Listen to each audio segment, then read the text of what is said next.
Meus irmãos, desde o mês de julho nós estamos aqui falando do livro de Apocalipse, né? Apocalipse 1, 2, 3, e fomos alguns domingos, salvo comemorações da igreja, ou feriados, domingo de carnaval, assim por diante, nós estivemos então tratando o livro de Apocalipse. E na última vez que estivemos aqui falando desse livro, falamos da volta gloriosa do Senhor Jesus, no capítulo 19, como Rei dos Reis, Senhor dos Senhores, montando o seu cavalo branco.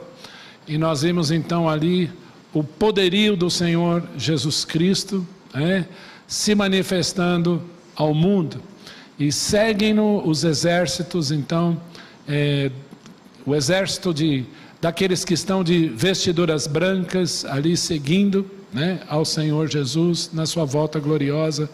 E o Senhor Jesus volta então, como nós lemos, acompanhado da sua igreja ataviada para o seu noivo. E hoje nós adentramos no capítulo 20, talvez um dos capítulos mais difíceis desse livro, não na sua interpretação, mas que talvez seja duro pelas suas palavras, ao mesmo tempo tão gracioso, porque o Senhor é gracioso para conosco. Então eu convido você a abrir a sua Bíblia no livro de Apocalipse, no capítulo 20. Paulinho, é meu celular, só para apoiar minha Bíblia, que ela está fechando aqui, porque o celular está aí dentro. Aqui está numa sacolinha verde aqui, ó, desculpa. Não, está dentro dessa sacolinha verde aí, tem um celular aí, por gentileza. É só para apoiar a minha Bíblia, gente, porque Apocalipse 20, o fim da Bíblia, a minha Bíblia começa a fechar assim. Então, isso, aqui ela segura. Obrigado, Paulinho. Apocalipse capítulo 20, vamos orar. Pai, nós te agradecemos pela tua palavra, agradecemos porque o Senhor é bom, porque o Senhor é Deus, e nada foge ao controle das tuas mãos. Nós cantamos aqui que nós queremos te louvar, nós cantamos aqui que tu és imutável. Cantamos aqui, Senhor, canções que mostram do que o Senhor nos livrou e o que o Senhor nos tornou como esse grande tapeceiro que tu és.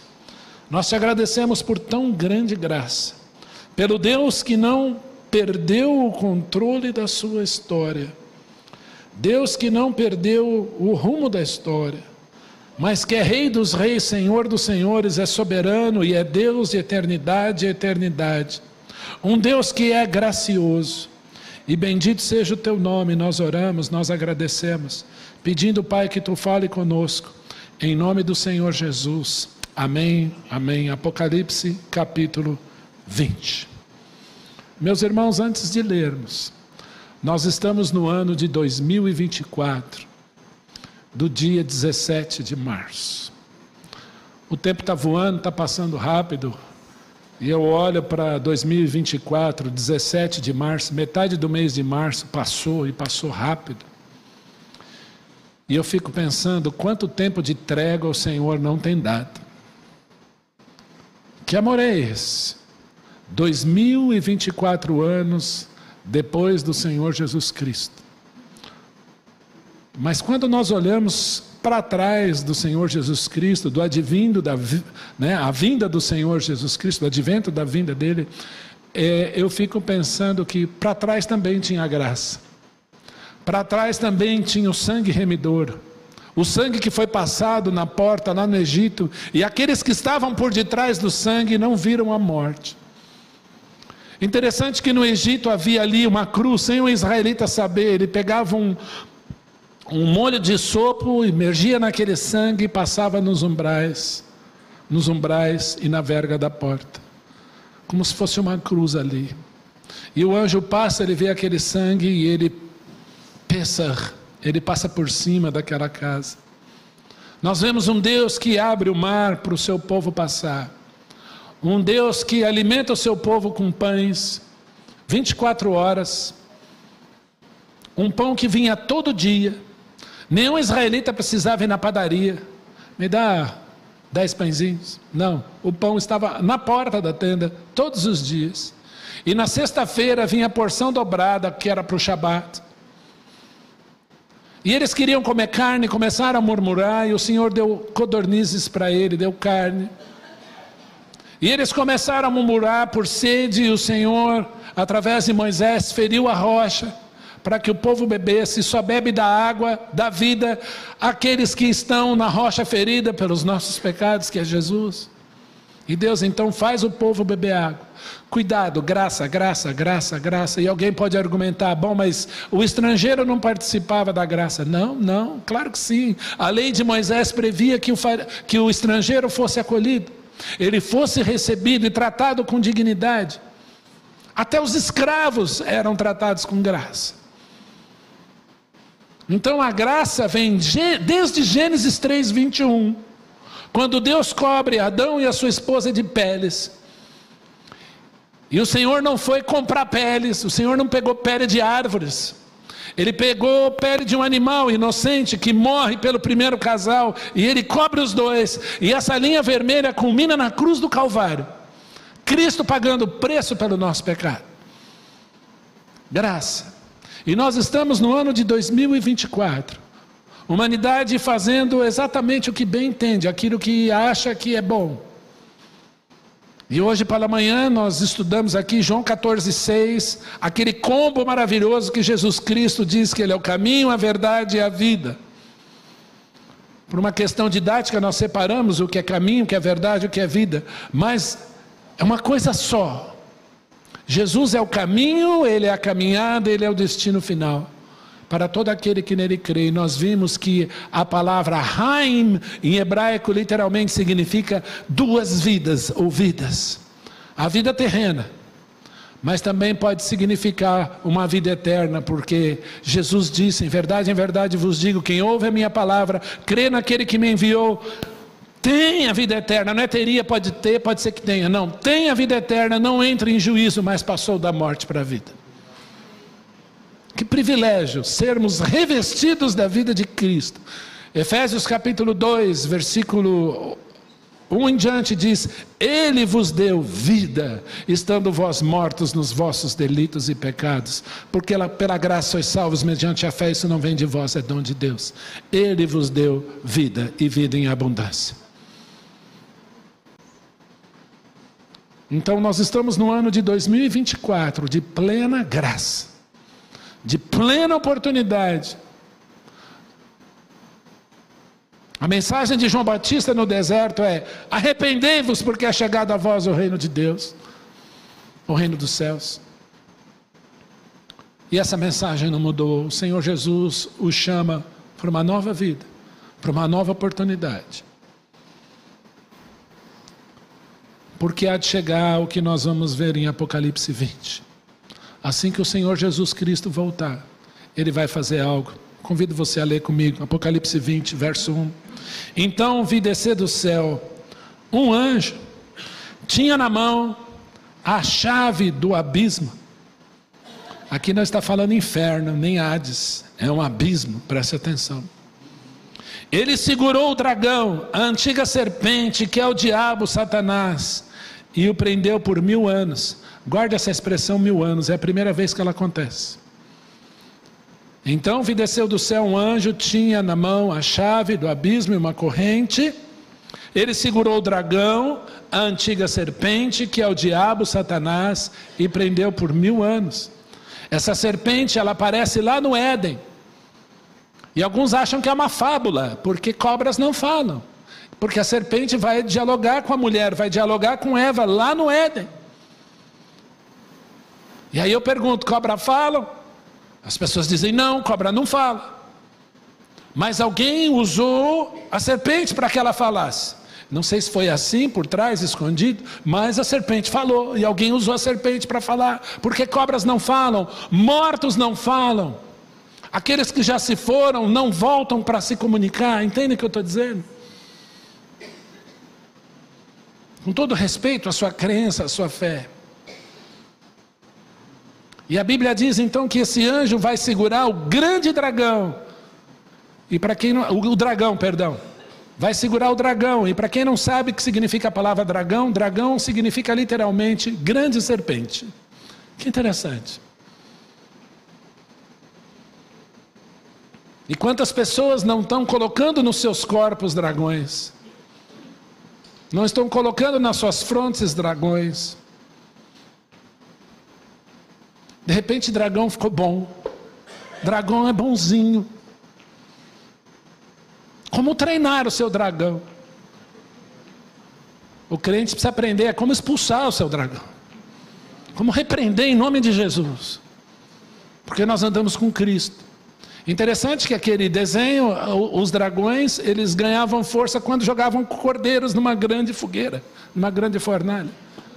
E crianças assistem, que bonitinho. Tão inocente, papai. É isso que o diabo quer. Mas vai chegar. Ele segurou o grande dragão, a antiga serpente, que é o diabo e Satanás. O prendeu por 1000 anos, uma vez. Verso 3. Lançou-o no abismo, fechou e pôs um selo sobre ele, para que não mais enganasse as nações. Ele é um enganador de países inteiros, inclusive esse. Até que se completassem, segunda vez, os 1000 anos. Depois disso é necessário que ele seja solto pouco tempo.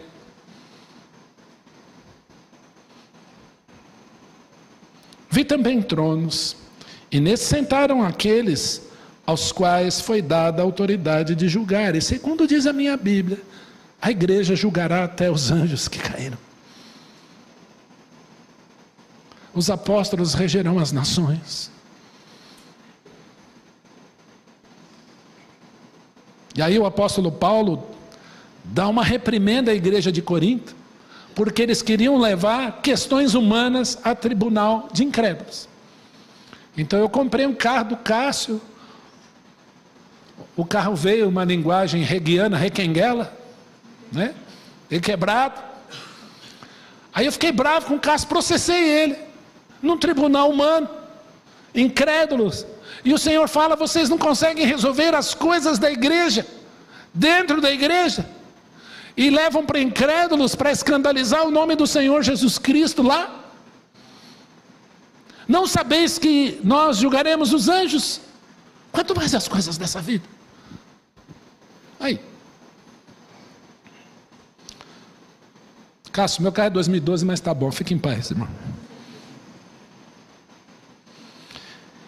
Vi ainda as almas dos decapitados por causa do testemunho de Jesus, os mártires da tribulação, e não receberam a marca,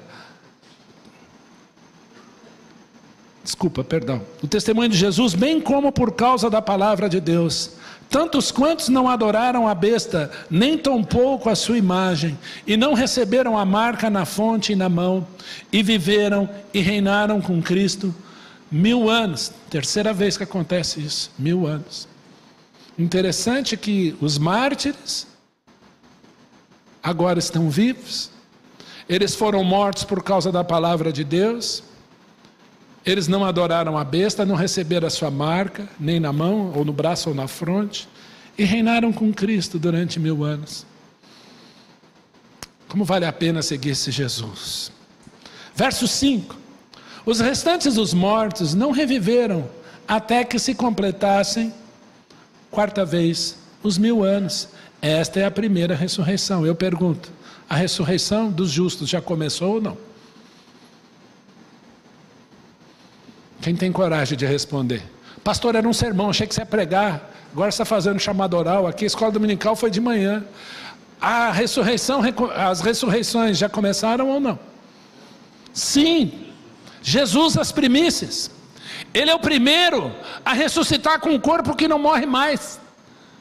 Tomé queria tocar esse corpo e Jesus comeu na frente dele. Dos discípulos, e ninguém podia mais crucificá-lo, porque ele está vivo pelos séculos dos séculos. Os discípulos estão trancados num lugar, numa sala, num tal cenáculo, e Jesus se põe no meio deles, não tinha parede para segurá-lo, e disse em alto bom som em hebraico, Shalom Aleichem, paz seja convosco. E não foi uma vez, foram duas. Uma Tomé estava, a outra não. O Senhor Jesus Cristo ressuscitou. Corpo. Há alguém no céu hoje à destra do El Shaddai? Corpo. Jesus está em corpo no céu hoje à destra do Pai, visível. Você se escandaliza com isso? É esse corpo que Ele vai dar para você um dia. Nando, teremos cabelo na glória, irmão. Cássio, toma posse dessa. Vai ser Sansão e nós três lá juntos, abraçados. Porque Cristo ressuscitou, e a primeira ressurreição já começou, Cristo as primícias. Depois os que são de Cristo, na sua vinda. Olha o que diz 1 Tessalonicenses capítulo 4, versos 13 a 18. Não queremos, irmãos, que sejais ignorantes com respeito aos que dormem. Suzy, presta atenção nessas palavras. Dalva, se você estiver conosco. Porquanto, dada a palavra de ordem, ouvindo a voz do arcanjo, a trombeta soará e o Senhor descerá do céu, e os mortos em Cristo ressuscitarão. Corpo. Depois nós, os vivos, juntamente com eles, seremos arrebatados juntamente com eles entre nuvens, e estaremos até segunda-feira que vem com o Senhor. O que diz lá, irmão? Tem certeza? Para sempre, do verbo to forever, é para sempre. Estaremos para sempre com o Senhor. E é interessante que 1 Coríntios 15, aquele tratado maravilhoso sobre a ressurreição, nos traz essa verdade maravilhosa. Cada um segundo a sua ordem. Essa palavra grega ordem é tagma, batalhão. Cristo as primícias, os que são de Cristo na sua vinda. Agora os mártires da tribulação e os santos do Antigo Testamento. É uma ordem, é que nem um desfile, vem um grupo, vem outro, vem outro. Está vendo que o restante vai ser ressuscitado depois? Acabamos de ler. Os restantes dos mortos não reviveram, até que se completassem os 1000 anos. Esta é a primeira ressurreição, são batalhões. E vai chegar um dia que estaremos todos com o Senhor, para sempre com Ele. Eu não sei, talvez eu pergunte assim, e aí, como é que você morreu lá embaixo? Ah, estava atravessando a rua, né? Ah, fiquei doente. Agora a gente está aqui, não vai ter mais morte. Não, não vai ter mais. Que coisa linda. Verso 6. Eu vejo esse texto e tenho vontade de ir embora daqui meia-noite, mas alguns irmãos vão ficar bravos comigo, então deixa eu correr. Bem-aventurado e santo é aquele que tem parte na primeira ressurreição. Sobre esses, a segunda morte não tem autoridade. Pelo contrário, serão sacerdotes de Deus e reinarão com Ele de novo os 1000 anos. E às vezes eu escuto alguns colegas que eu amo muito. Isso é simbólico, não são 1000 anos. Mas por que ele disse 5 vezes 1000 anos? Se não são 1000 anos. Se Deus não queria dizer o que disse, por que ele disse o que queria dizer? Deu para entender isso? Isso é forte. 1000 anos, 1000 anos, 1000 anos. E nesses 1000 anos, a Bíblia diz que Jesus vai reinar. E alguns com eles, pastor, eu não acredito nisso. Tem problema, você vai reinar com Cristo, vai tomar uma surpresa. E o versículo 7, quando porém se completarem os 1000 anos, vai ser a última prova, Satanás será solto da sua prisão, e sairá a seduzir as nações que há nos 4 cantos da terra, Gog e Magog, a fim de reuni-los para a peleja. O número desses é como a areia do mar.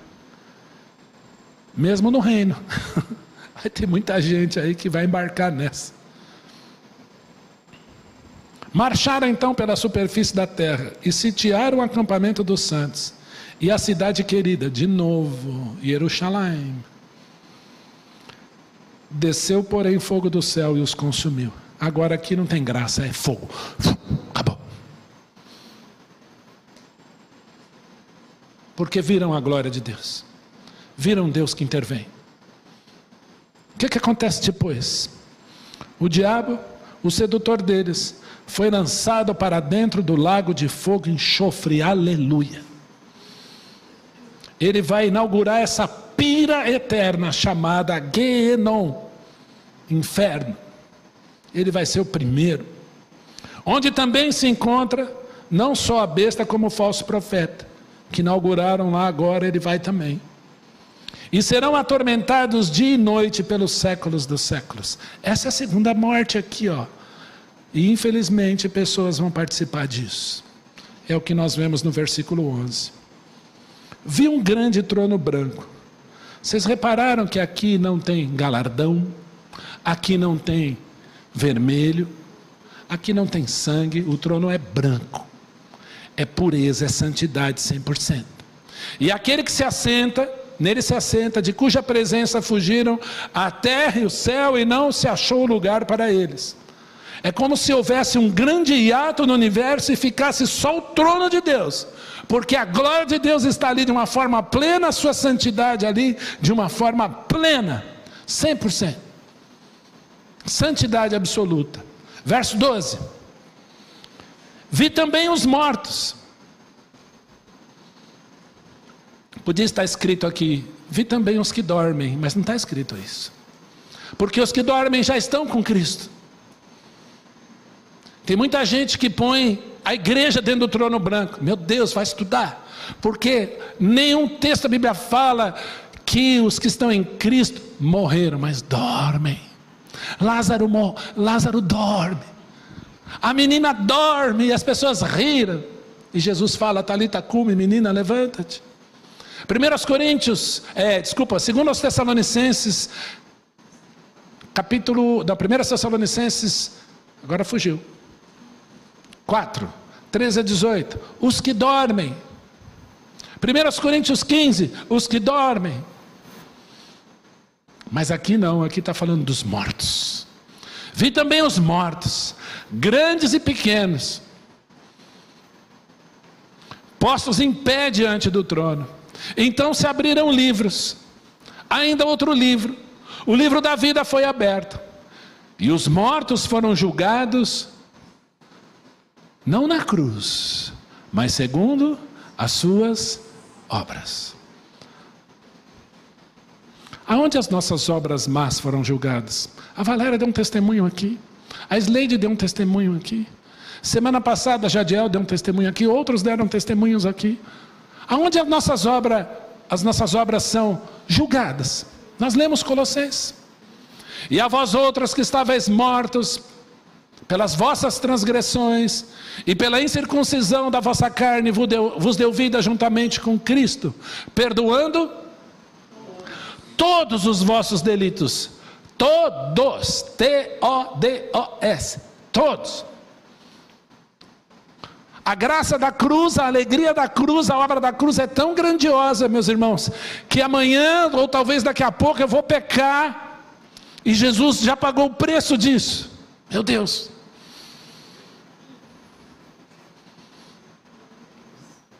Porque quando Jesus assumiu a cruz, você não era nem nascido ainda. E Ele morreu por todos os pecados, passados, presentes e futuros. Isso é graça. Por isso que nós cantamos o hino, que segurança eu sou de Jesus. Eu conheço muitas versões do Grandioso És Tu, e uma delas é assim: então cantar eternamente ali, grandioso és Tu, grandioso és Tu. Que lindo. Aqui não, aqui é juízo. O trono é branco, é santidade. E os mortos foram julgados segundo as suas obras, conforme que se achava escrito nos livros. Há o chamado livro que conta, é o registro, é a ata da sua vida, e está tudo anotadinho lá. E os nossos pecados foram julgados na cruz, mas e aqueles que não querem a cruz? Estão aqui, ó, nesse cenário, verso 13. Deu o mar as nações, os mortos que nele estavam. A morte e o Hades, Hades, palavra grega para o mundo dos mortos, na sua Bíblia está além, mas a palavra aqui é Hades, no Antigo Testamento é Sheol, literalmente significa o mundo dos mortos. Entregaram os mortos que neles havia. Sabe aquele rico da história que Jesus contou? Não é parábola, é história. O rico e o Lázaro. O rico está nesse lugar até hoje. E ele vai ser trazido para ser colocado em pé diante daquele que se assenta no trono. Vai ser julgado segundo as suas obras. Porque a morte e o Hades entregarão os mortos que neles haviam, e foram julgados, um por um, segundo as suas obras. Verso 14. Então, a morte e o Hades, mesma palavra, agora traduziu aí o autor inferno, mas é Hades também, além, inferno, Hades. Foram lançados, agora é para o inferno, para dentro do lago do fogo. Esta é a segunda morte, o lago do fogo. E o verso 15: e visto que, e se alguém não foi achado escrito no livro da vida, por que ali está o livro da vida? Porque alguém poderia argumentar, mas meu nome está aí. Não está. Porque livro da vida é para aqueles que foram lavados pelo sangue do Cordeiro. E se alguém não foi achado escrito lá, esse foi lançado para dentro do lago do fogo.